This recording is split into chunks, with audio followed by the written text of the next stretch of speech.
Hey everybody, how's it going? Welcome to the NoDQ.com live recap of Halloween Havoc 2021 edition of NXT. I am being joined by my longtime friend and partner on the NoDQ channel, good old JM, Jeff Meacham. Now, Jeff just came back from the Chris Jericho cruise, as you can see, the triple whammy shirt. Jeff, he's not voice-wise at the top of his game tonight. His voice is basically shot, but we did hype him up to be on tonight, so he is with us. He's going to give his thoughts. Jeff, how you doing? You could put on your mic. Tell us how you're feeling after this Chris Jericho cruise. Well, it's funny. I had my mic muted, not so much for me as the fact that my dad's watching the World Series, and we hate the Houston Astros, so there might be a couple of colorful metaphors coming in, so I got to keep it muted when I can. Aaron, I feel great. I know I talked to you throughout the weekend thanks to the $120 internet that wouldn't let me live stream, but that's a whole other story for a whole other stream, I'm sure. But I had a tremendous time. I've been telling everybody all weekend. I've been talking to you and Caitlin throughout the weekend. I've never been more happy to be tired in my life, brother. I had a great friggin' time.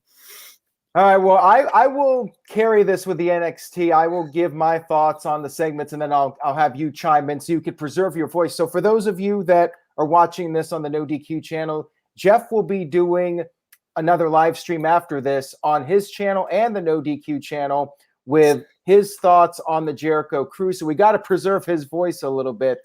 Thank you for being on tonight, Jeff. Let's go ahead and get right into this, and then I'll get your thoughts on these segments as we go through it. All right, so Halloween Havoc, we had Chucky. You got the hat on there for Chucky. Chucky with the opening video package hyping up the show. Of course, we all remember that infamous segment from 1998 with Chucky and Rick Steiner. Jeff, any memories of that Chucky segment with Rick Steiner? You know, I had them at one point, but I'm thinking therapy suppressed those dark, sinister images out of my memory forever. Of course, thanks to WWE Network, you can have them revived for only $9.99 on Peacock, right? So it was weird because I was always into Chucky as a kid, and having him, you know, honestly, it's kind of like the theme of the cruise, because I had my wrestling people, some who I've known for years, some people I've watched for years, and my friend's band in the same airspace. It's very weird. Like my that's a great comment. Thank you for that. That's too cool. Major over. Thank you. It was weird having the worlds collide all weekend long. And that's kind of what this is. If you're a horror fan, if you're a major Chucky fan like I've been, you know, over the years, the thing with Rick Steiner 98, whatever it was, but tonight was actually pretty funny and pretty entertaining. I'm not going to lie. We will definitely be talking more about Chucky as we get through this. Let's talk about the first match, the Stairway to Hell ladder match, three-way tag team title match. Io Shirai, Zoe Stark versus Toxic Attraction versus Indy Hartwell and Persia Pirotta. This match was commercial-free, no commercials. Really good match here with the ladies. There was one moment where Zoe Stark was going for a Phoenix Splash, but she kind of biffed it, and luckily she didn't seriously hurt herself. Hopefully she's okay. It was pretty brutal, but other than that, the match was solid. A lot of cool spots in this match. We saw Gigi power bombed onto a ladder by Persia. We saw Io Shirai do a springboard moonsault to JC Jane, who was laid out on a ladder, and glad that JC was able to be in this match after the injury scare from last week. And there was a kind of a crazy moment where Io Shirai was climbing up the ladder, and the ladder was tipped over, and she fell onto this ladder bridge. It was a gnarly crash onto that ladder. And Indy Hartwell was even concerned about this. I wonder if it was actual concern. You know, it might have just been acting, but it was brutal. And in the end, you had Gigi going up, grabbing the championship. Toxic Attraction, your new tag team champions. So, Jeff, what were your thoughts on this match? Well, the first thing is this. If Indy was really acting and not concerned, can we get her like an honorary primetime Emmy? Because, man, she looked like she was going to have a major spaz after that fall. Great and well, there's one. Okay.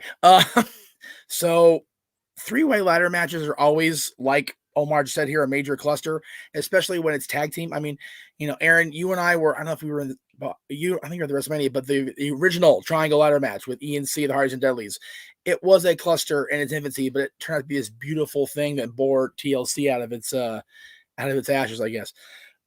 Great tag team match. Great. All with these 6 women at least make me wonder why, I mean, this match was booked very well. I just don't understand why the main roster can't be booked this well with the women's tag team division, because it's such a freaking mess. But this match shows why, if they're booked properly, the women's tag team division or the singles division can produce great things. And congrats to the new champions. And as we'll learn later on, it's really about to go down in the women's division on NXT with 3 particular people. So kudos. All right. And moving on here, we had Carmelo and Trick going to the home of Dexter Lumis. They were trying to retrieve the North American Championship, which was in the possession of Dexter and Johnny Gargano. But Johnny was ready for them. Johnny, in his own words, he home aloned the house of Dexter Lumis. So we'll get to that more here in just a few moments. We had Grayson Waller, who was dressed up in a vampire costume, hosting the show. Even though LA Knight beat him last week, LA Knight was nowhere to be found. Joe Gacy arrived, and he had a promo. He beat Malik Blade in a short match. You had Harland, who was dressed up, and Jeff, I'm sure you'll appreciate this. Harland was dressed up in the Michael Myers coveralls, and they even made a reference to it. And he wanted to choke out Malik Blade, and Joe Gacy had to talk him out of it, and then Joe Gacy picked up the win here. What were your thoughts on this whole segment and Harland with the Michael Myers getup? You gotta love NBC Universal's partnership with WWE, right? Like big old Halloween Kills promo at the on the lower third there. I'll watch it only on Peacock. That's what this match was. It was to promote Michael being on Peacock. Brand new movie. If you haven't gone to theaters, go see it now. The whole Joe Gacy situation kind of is what it is. The match was designed to get Michael over, not anything to do with anybody in the ring, which, on a Halloween episode, is it really a bad thing to just kind of take a step back and laugh at yourself? No, it's not. So it was fun to watch. And like I said, the fact that Halloween got a lower third, I'm all right with that 100%. Yeah, they were plugging that. And then we had Waller backstage. They were having a costume party backstage, and he was trying to hang out with everybody and make friends and whatnot. But then Cameron Grimes, who was dressed up like a NASA astronaut because he's rich, so he can afford to travel to space. Cameron Grimes tried to hit on the ladies, and I guess that's his new gimmick, that he chases all the ladies away. Jeff, you're just shaking your head. What do you think what they're doing with Cameron Grimes right now? I think the person I saw dressed as $1 Million Man on the cruise during our costume night would have fared a lot better than poor Cameron Grimes. He's just, he keeps barking up these ridiculously tall redwood trees and coming up short of grabbing a squirrel, let alone a nut in the first place. Good grief. No spaz. We had the Diamond Mine issue an open challenge, and it was answered by Odyssey Jones, who fought Roderick Strong. Because Odyssey Jones is over 205, the title was not on the line. You had the Diamond Mine interfering. Roderick Strong picked up the win. This was just standard NXT match, nothing too noteworthy. Any thoughts on it, Jeff? Well, I mean, yeah, Odyssey Jones is slightly over 205, like the cruise was slightly on a long boat. Yeah, just a little bit. Yeah, but you know what? I like Odyssey. Like, I haven't really seen a whole lot. I've been able to. Did I get sunburned? You know what? Actually, I did. I don't know if you can. This lighting here is really shitty. But yeah, I got pretty sunburned because that's the one thing I forgot to bring was sunscreen. How do you forget sunscreen on a cruise? Because I wasn't planning on being outside, as far as like out on deck a hell of a whole lot. I was going to be enjoying the stuff inside, but I forgot the ring was on the pool deck, so that was my 100% my bad. You should have asked me about cruises. I've been on a couple, as you know. I know. I'd like you to go. I could have told you bring some sunscreen. Yeah, well, yeah, it's all right. Maybe you can help me pack it if we go on the Jericho cruise together next year. We'll see how that goes. And by the way, to the people in the chat room, feel free to leave your comments on the matches as we go through them. I'm putting them up on the screen. And stay tuned after this on the No DQ channel and Jeff's channel. Jeff will be recapping the Jericho Cruise, and hopefully his voice holds up for that stream. Wishing you luck on that, Jeff. And I also have a prize to give away for people that stay tuned on this channel and go over to my channel. So stay tuned for that. Prize. Very nice. All right. Is it the prize of Jericho? Tune in, man, and you'll see. All right. Alberto Gomez sent in a $3.76 super chat. Thank you for that. Says, so Mania next year, a 2-night event? That's great. Well, that's off topic, but yes, it is a 2-night event, and I'm all for it. Would you agree? I'm all for that, but stick on topic, people. Come on now. Did you have a little bit of the bubbly, Darren G asks? You know, it's funny. Of all the alcohol on that damn boat, nobody was selling a little bit of the bubbly. You would think so, but they weren't. So I still have my bottle saved for my anniversary show coming up on New Year's Day. So, all right. Well, again, Jeff's going to be doing the stream. He'll break down the Jericho Cruise, tell all of his fun stories from that. Let's move on here. We had the NXT Women's Championship match. Mandy Rose, the leader of Toxic Attraction, versus Raquel Gonzalez. Raquel arrived on a motorcycle, total badass, and Chucky chose the match. He chose a trick or street fight, and they were very quick with these graphics. You know, makes me wonder if this was, you know, pre-taped, but whatever. Trick or street fight, basically anything goes, but you have to pin or submit somebody in the ring. Mandy Rose was using a kendo stick. And then Raquel put on a Jason hockey mask. I love the horror references here with the coveralls from Michael and the hockey mask. And then Raquel used a fire extinguisher. She speared Mandy through a table that was set up in the corner, but Mandy kicked out of it. Raquel was starting to get a little frustrated. And then we had somebody dressed in black, like a druid type person, show up and attack Raquel with a shovel, hit her in the back with the shovel. Mandy hit her big boot and won the NXT championship. I believe her first championship in WWE. So congratulations to Mandy Rose. All 3 members of Toxic Attraction are the champions. And the mystery person unmasked, it was Dakota Kai, which wasn't really a surprise because earlier there was a report that came out that Dakota Kai was going back to NXT. So it looks like her feud with Raquel Gonzalez will continue. So, Jeff, your thoughts on the match and Mandy Rose becoming the new champ and Dakota Kai coming back? Now, I forget who pointed it out on Twitter, but somebody said, oh, well, so much for, you know, getting a push behind the person that gets beat and, you know, having a feud. It's like, you know what? Dakota and Raquel have been in this program. It's just Dakota took time off. Dakota got hurt. Am I right? I'm not sure why. I think they were gonna have her on the main roster. She was starting to do dark matches. Oh, okay. And Mr. Tito sent in a $2 super chat. Says, what took so long to push Mandy as a sex object? Jeff? Well, I mean, she's always been that, you know, she's always gone for her looks type thing. But you know what? If the gimmick works the way it works, why? You know, Aaron, you had a great comment a couple times last night. If it's not broke, why are we fixing it? You talked about right. Priestess music, talked about other things last night. Mandy Rose didn't really have anything wrong with the basic presentation, but having that slight change of a different hair color, you know, holy moly, what a difference it's made in her attitude, her presentation, and with this team behind her. You know, I really think I think what they're trying to go for with Paige, with Mandy and Sonya. But thing is, Paige, her health, her neck couldn't hold up. I think this unit, Toxic Attraction, is really going to be something. Yeah. In the weeks and months to come. And as far as Virtue's comment, you know what? If they have somebody like Mandy that they can nurture and protect and really have her go over well in NXT, and they do bring her back up when Charlotte does in fact go away, I'm okay with that. Yeah. As am I, Kev. As am I. I love the new look. I do. I think the gimmick and the look are both great. Yeah, I think she will be back on the main roster. She's doing extremely well in NXT, this faction. One of the best things about the brand, one of the best things about WWE period right now. And I definitely think that this was the best thing for her. She's totally reinvented herself and she's making a splash now in NXT. and I do think we'll see her back on the main roster at some point. Absolutely. All right, let's move on here. We had another backstage segment with the party. Everybody getting a little crazy, and we had Elvis Robert Stone getting choke slammed through a table. Not much else to really say about this.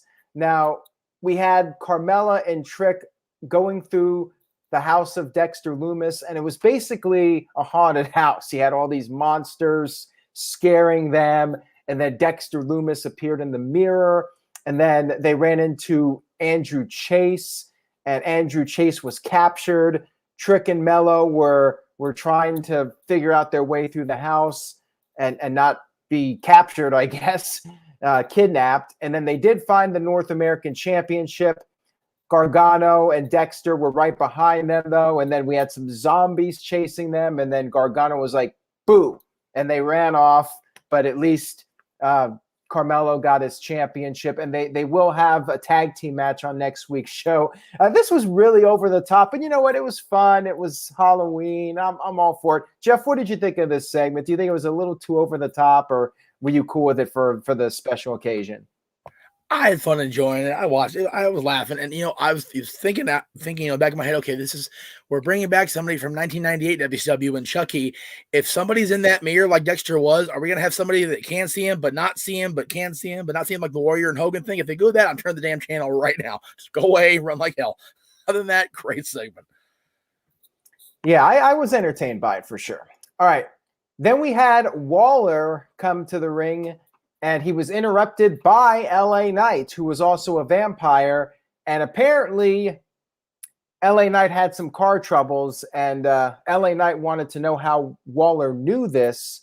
And that's when we had the debut of Solo Sikoa, who is the son of Rikishi, the younger brother of the Usos. He literally suplexed Waller out of the ring. Crowd was doing the Uso chant at him. The guy looked like a total badass. He's another guy. I think that he's going to do well, and he'll probably end up on the main roster soon. I mean, I could already see him being in the bloodline within 6 months. I mean, we have to see more of what he can do in the ring, but if he's got even close to the skills of his brothers and his dad, I think he's going to do very well. Jeff, your thoughts on his debut? Aaron, you and I got the chance to go and hang out at UPW a few times way back when, and got to really interact with Rikishi quite a bit. And I felt like he treats everybody like family. I'm loving that the fact that the bloodline is getting their shot on the main roster, and anybody that's interacted with Rikishi for a length of time feels like a brother, like a part of the brotherhood. And I love that the Usos brother is on TV now. Like you said, it doesn't look like he is. That dude's a badass. And if they leave him in that spot of being a badass, there's nowhere to go except up for him. I'm so happy that he's finally on TV. Just can't wait to see what's next. Absolutely. Definitely got a great look going for him. He's got the bleach blonde hair like his dad. So yeah, he looks like like a combat fighter. Very cool look.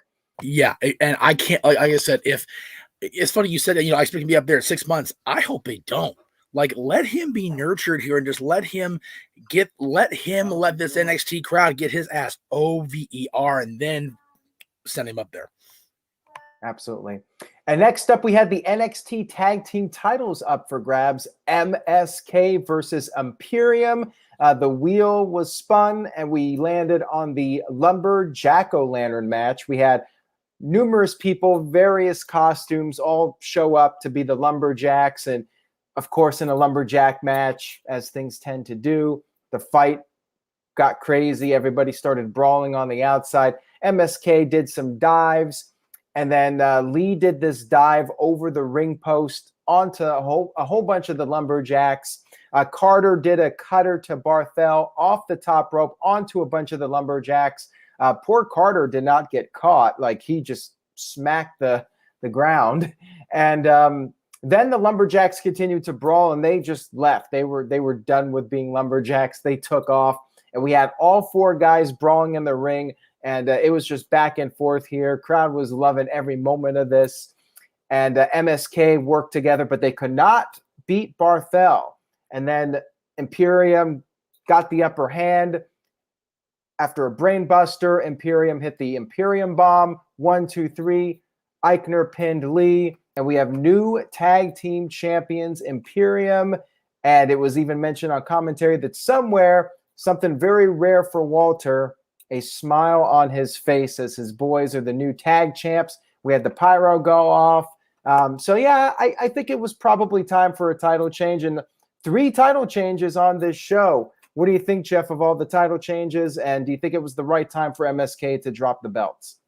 Yeah, I mean, you mentioned the report earlier today about, why they're getting booed and just all the things that are going down with them right now. I honestly think that the title changes tonight were definitely all reflective of, okay, we want to start a new direction for each of these divisions, be it the women's singles or tag, be it the tag team division here, be it, whatever, all the championships that were, perforated throughout the show.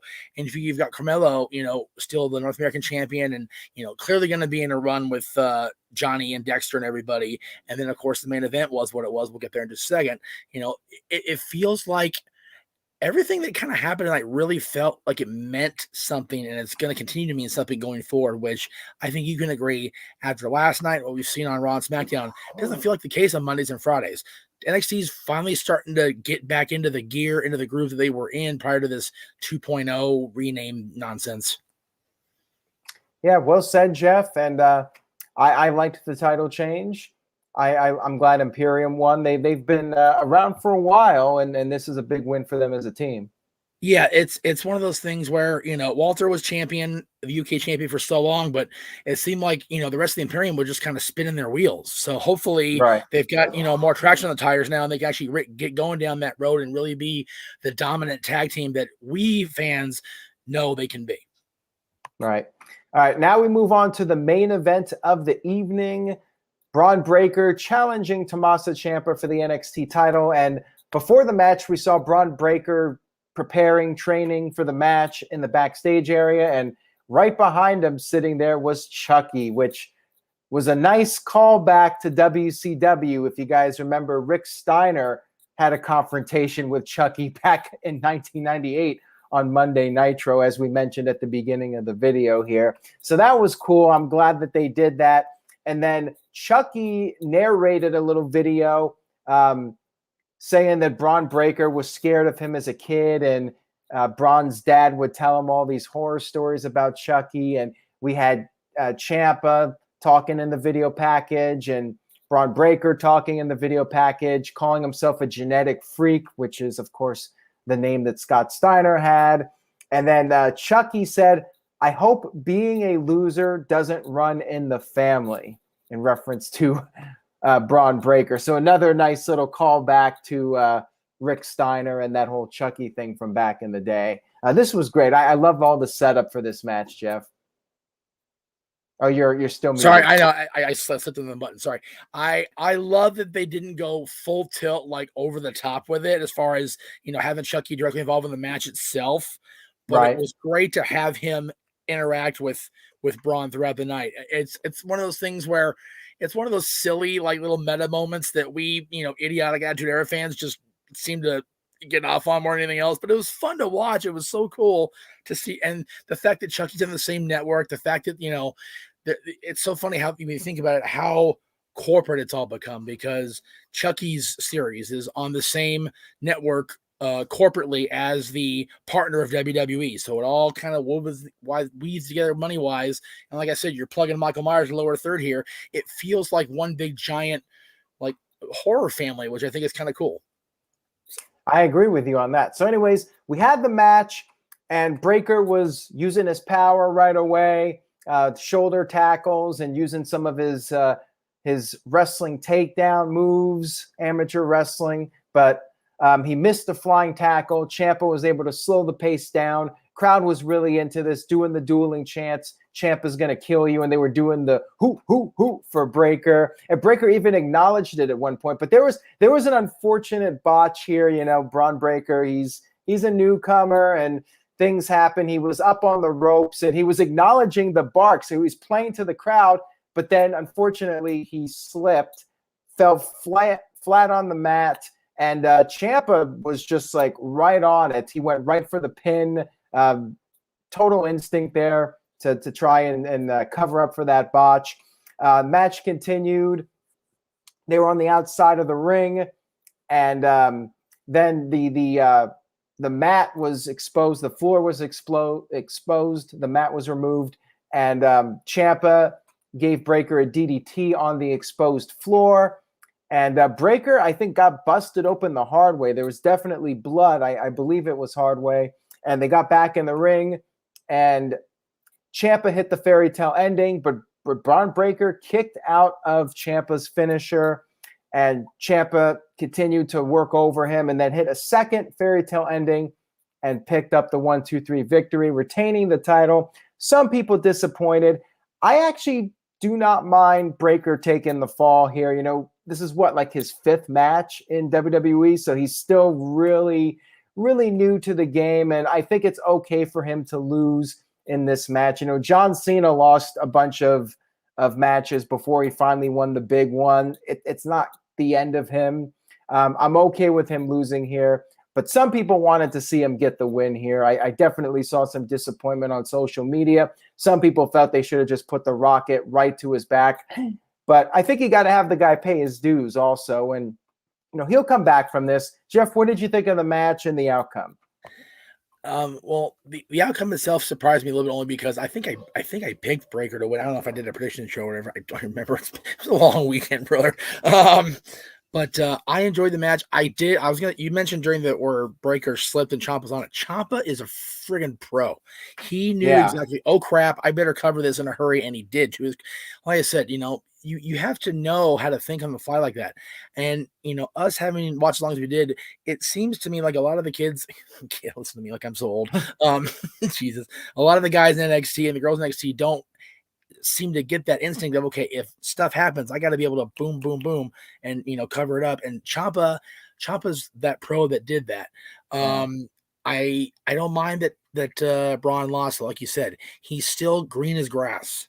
He is, right? And Virtue could be right there. We could be getting Stevenson to get that rocket. Who knows? But for now, it was a cool little run that we had here up with Bron Breakker coming up and, you know, getting in Ciampa's head and vice versa. It was a cool little series of weeks. And now we hit the reset button. I mean, literally every title changed hands except for, I think, one that was contested tonight. So next week is NXT 2.01, I guess, because we have a whole reset button. So there you go.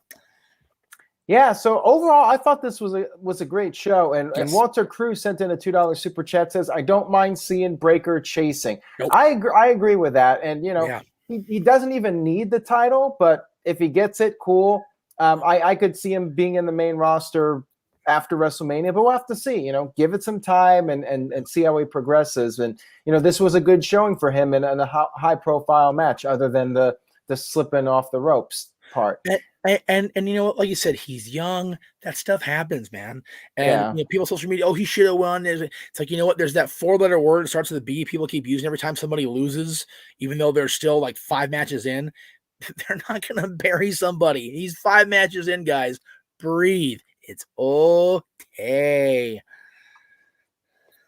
So overall, I think I give this show an A. I think it was a really fun show. I love how they implemented all the horror stuff into it, and we got some title changes. It was a memorable show, a memorable 2 hours. Yes. I really enjoyed it. Last year's Halloween Havoc was great too, so it continues to be solid. You know, kind of felt like a takeover, even though it was on the USA Network. So what did you think of the show? What would be your letter grade? A 100% A, like you said, a solid A. You know, it's funny, you know, they talk about, you know, bringing in the WCW gimmick names to supplement the TV specials in between the takeovers. Havoc's been consistent. They've had 2 great years of Halloween Havoc. And, you know, even Bischoff himself has said that he considered Halloween Havoc the tentpole event more than Bash at the Beach or even Starrcade toward the end. So if Halloween Havoc's going to keep having this kind of feel and keep having the quality lineup and the quality production of the matches, I say bring it back every friggin' year. I wish every day could be Halloween, have great nights like this for NXT. Right. I agree with you on that. Let's see. MVP Kev, game is on 100. CC Drink, give it an A. A lot of A's. Mohammed gave it a B+. Caleb Jacobs gave it an A+, so there you go. Yeah. And Dwayne Atkinson sent in a $2 super chat, says, is Bron Breakker going to bleach his goatee like his dad? He might, but I don't think he needs to do that. What do you think, Jeff? I mean, not yet. You know what? If he's still an NXT a year from now when they bring Halloween Havoc around, he should totally do a Steiner gimmick with somebody as a partner, just for the hilarity of it all. Like, really, it'd be funny to have him as his dad, or even as his Uncle Scott, which would be even funnier. And then have somebody else play Rick. That'd be great. I mean, at the same time, I don't think he should be like implementing them too much. Like, I think it's better to do like little subtle references to them. TGS said a couple weeks ago we were on the NODQ review together. Jesus, crazy for me to say. Let things play out. The fans of today, and I say, you and I have been watching a little bit longer. A lot of these guys, it just let things happen organically. We were so over about Brian's push was organic, Kofi's push was organic, and yet you want to shove, everybody else, down the road before they can even get their freaking tires checked. Just relax, slow the pace down. Let these kids in NXT develop, and then watch what happens when they do. Right, I'm with you on that one. Walter Cruz. Go ahead. Walter Cruz sent in a $5 super chat. He says, when done correctly after chasing, the final win is appreciated more by fans. Look what Kofi went through before winning WrestleMania. Look at Daniel. Well, they're also kind of like underdogs. Braun is more like a tank. But, he'll get his win. Like I said, John Cena did not win his first big opportunity at the world title. He lost quite a bit before he finally won the big ones. Let Braun win like the North American title first, and then you can have him win the world title. Let him build himself up, from scratch, and just continue to get the experience. He just debuted less than 2 months ago. Like, he's got plenty of time. He's only 24. He's probably gonna make it if he keeps his head in the game. Yeah, I seem to remember John Cena after finally getting through that, the Rocky roll-up guy / wear the colors of the town gimmick he went through for a while. He didn't win the world championship. Matter of fact, I remember Brock Lesnar beating the dog out of him at Backlash 03. And then, he lost the Undertaker and Vengeance. And, it wasn't until the end of 03 when he organically turned babyface. Off he went. Right. All right, so that was our recap of WWE NXT. Like we said earlier, Jeff will be going live again after this stream ends. It will be on the No DQ channel and Jeff's channel. So, Jeff, any final thoughts before we sign off? Or sign off, at least. Yeah, see, I'm not going to bed just yet. It's only 7:40. I'm back on West Coast time. My body's going, it's 10:40, go to bed. Like, nope, not yet. I want to say this because yesterday it was kind of a mess because I was home late, and you have to cover the cluster that is Monday Night Raw, which we thank you for suffering through every week. God help you. That was pretty good this week. But yesterday, actually, Raw a lot of times it's pretty good. I finally got to watch it back. It's actually a pretty decent show. But you and I yesterday celebrated 19 years of a actual no DQ media thing actually being on the air, because October 25th of 2002 was the first time our old audio show Extreme Mayhem was presented to the audience. So it was 19 years yesterday that all this started festering in his head and it brought me in. So I can't thank you enough for, allowing me a platform to, do my thing, showcase talent I have, I guess. And just being able to do stuff like I did this weekend, because without the notoriety that you provided me and that we developed for ourselves over the last 2 decades, I don't think I would have been on that cruise, because I wouldn't have been as far recognized. So thank you so much for the platform. I can't wait till next year. You pointed it out to me on the show recently. Next year is 20 years for this and 15 for Talk Wrestling, which is just so. Yeah, it's going to be a big one, 2022. Hopefully we can do like a big meetup or get together for that. Jericho Cruise in March. We can film it and air it in October. Oh wait, what? Yeah, we'll see. Dwayne Atkinson sent in a $5 super chat. Says, "Who's the top heel now? I thought it was going to be Gargano." That's a great question. I mean, who do they got right now that could fit into that role as the top heel of the brand? I mean, yeah, it seems like there's not a good candidate right now. What do you think? Yeah, unfortunately, you and I both know LA Knight, Eli Drake, Sean Ricker can be a nasty son of a bitch, right? But like the fans, they love him because he's so sarcastic and so witty, so they don't want to boo him. I would have put him in that spot, have him go against Ciampa, but that's personal bias because I love Sean so much. I mean, it's so easy to turn Ciampa heel, and that goes without saying, Virtue. That goes without saying whatsoever. Except for my voice. My voice is the main heel right now. Yeah, that's a great question because who do they have now to put in that Cole's top gone. heel spot against Ciampa? They don't. So maybe we'll see like I said, NXT 2.01 next week. Maybe we'll see a new program start, a new thing start. All we can do is wait 7 days and see and be patient. Yeah. I mean, they could really use a good heel right now, and they lost Adam Cole recently, and Yes. Gargano turned face. So yeah, there's definitely that spot open. Somebody. What about Von Wagner? Like, I'm not really digging this thing with Kyle O'Reilly. I think Von Wagner could maybe go heel. What do you think? All I can say is this, and it'll be a haha. Patience is a virtue, kid. So just wait and see what happens. Hey, maybe Bron Breakker goes heel. He gets frustrated and he starts becoming even more like his uncle. Well, yeah, I mean, maybe you got Chucky, Chucky in his ear, providing evil suggestions in his ear as we go along here, and just keep the partnership going since NXT lives into Chucky anyway. All right, so thank you guys for tuning in. I'm signing out. Jeff will be on momentarily to discuss the Jericho Cruise. It was a pleasure to have you on, Jeff. And after this stream that you do, try to get some rest and let your voice heal up.